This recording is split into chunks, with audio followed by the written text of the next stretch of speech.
tuturuan ko kayong padilimin lang yung langit.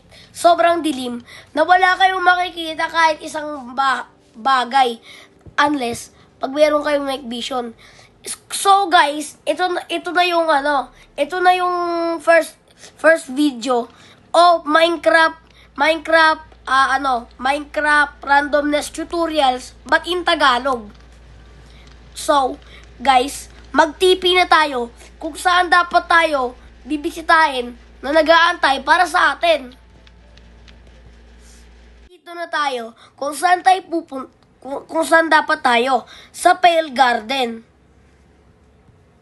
Guys, ito yung una yung gagawin para paitimin yung langit na sobrang itim, halos wala na kayong makita. Ayan guys, yung una yung gagawin ay i-on tong vibrant visuals. Yan. Ito. Tuturuan ngayon guys, kung hindi nyo pa alam yung vibrant visuals at bago pa lang kayo sa laro, tuturuan ko na lang pala kayo kung paanong i-on yung vibrant visuals sa settings. Yan. Tapos dito sa video. Yan. Pag nakita nyo to, kung iPad Kids kayo na nagma-Minecraft Bedrock Edition, ito, perfecto sa inyo. Itong video ay isang square na may na may ground at isang sun. Tapos dito naman, dito kayo pumunta sa mode kung saan nakalagay, select the quality of your game visuals. Kaso, wala akong mapalit dito kasi yung stuck na ako sa vibrant visuals. Hindi ko alam kung bakit. Baka ito na naman yung mga TikTok memes na Minecraft Bedrock Edition. Pero basta, ganun lang. Pindutin nyo lang yung vibrant visuals at subukan nyo rin. Ito yung pangalawa nyong gagawin. Sa inventory nyo, pag naka-creative mode kayo or so, hanapin nyo to sa creative menu. Itong menu, itong 5 items.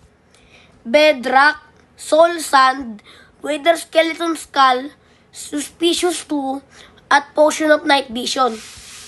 Tapos, pangatlo yung gagawin, syempre, pupunta kayo dito sa Pale Garden.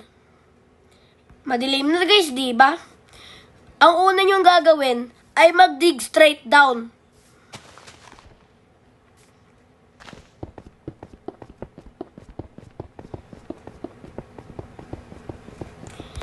Wait lang guys. Kesa yon, gamitin nyo muna ang power command ko /game mode spectator. Yan guys, magpa-paste tayo ng walls. At dito naman ay nag-reveal ng isang lash cave /game mode creative muli.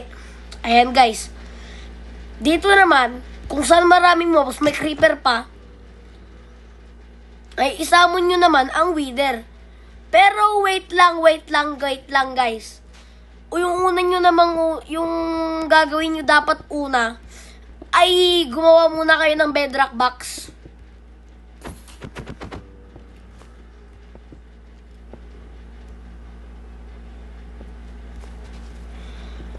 Pagantay lang kayo guys ha. Kasi ito ay importante. Kung gusto nyo makuha yung madilim na langit na yan, kailangan nyong sumunod sa akin.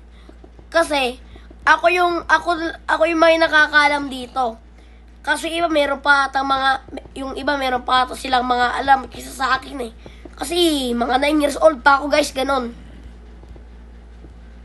At magti-10 na rin ako guys sa November 6. Tapos,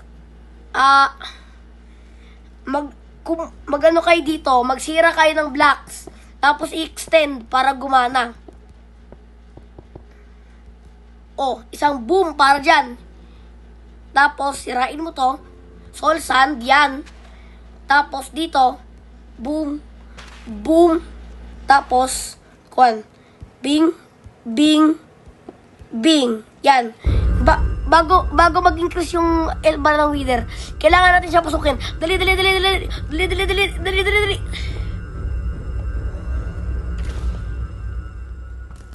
Yan guys.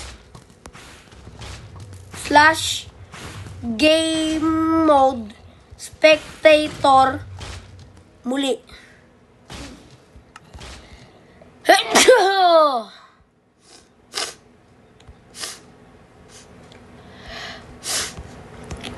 Stis lang yun ha. At yan. Punta kayo dito.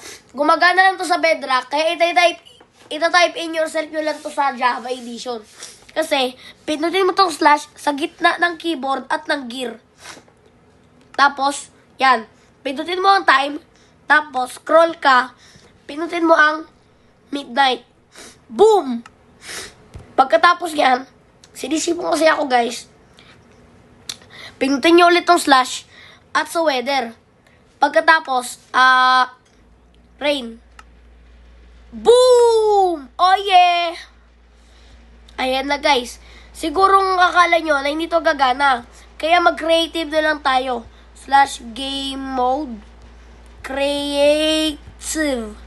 Boom. Yan na. Tapos, kainin nyo ang suspicious 2.